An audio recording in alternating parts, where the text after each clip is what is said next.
people react to your decision to pursue a diplomatic career? Well, mostly by disbelief. Probably I would be chosen in my school as the least diplomatic person. How are you going to be a diplomat?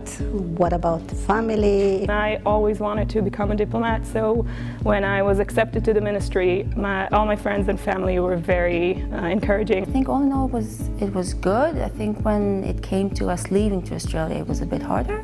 Some thought I was crazy to leave my prospect career as a psychologist. Others envied me for what they wrongfully thought will be a very glamorous and pure fun job.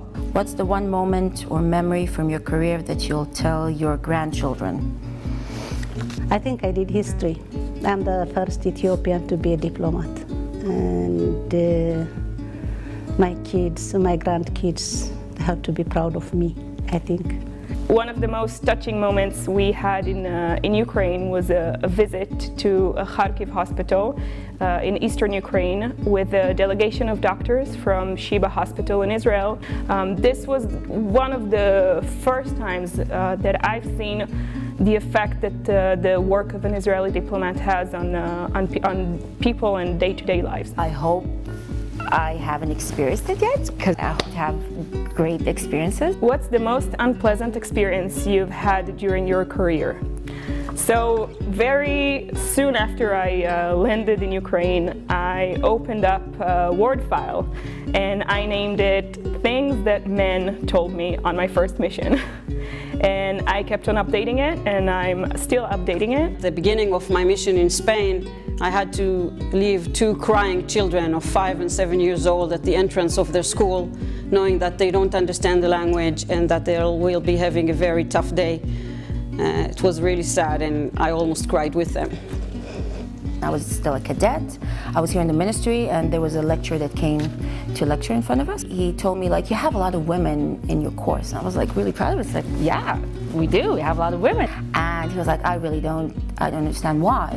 And I asked him, what do you mean? And he said, well, you know, it's quite obvious that your girls are going to go to your first posting, and then you're going to come back, and your husband's going to be sick of it, and then you're going to leave the ministry, because, you know, you just the way things are going to happen. People were thinking sometimes the Ethiopian ambassador to Israel or Ethiopian ambassador to Israel ambassador to Ethiopia.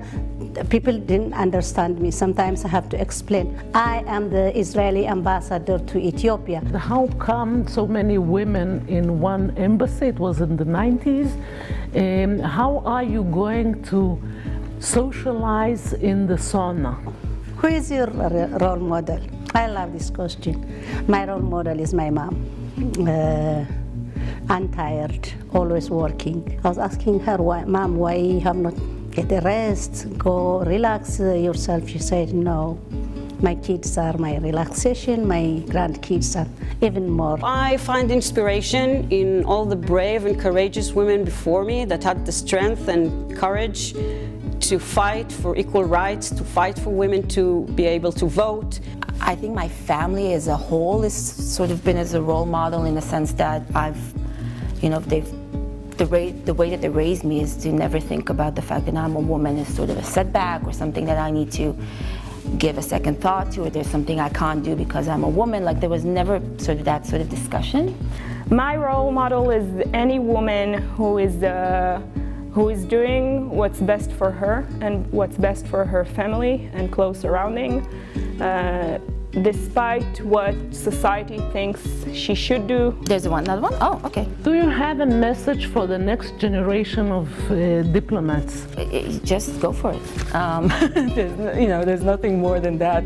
I would recommend my young colleagues to plan their career ahead, to know where they want to be in 5 years' time or 10 years' time. Try to set your goals and know where you go. When you know where you are going, it's easier to get there. Bring whatever makes you special to the table,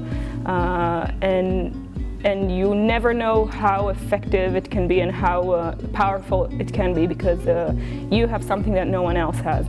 For the new generation, if I did it, you can do it. Just do it. Dream and do it.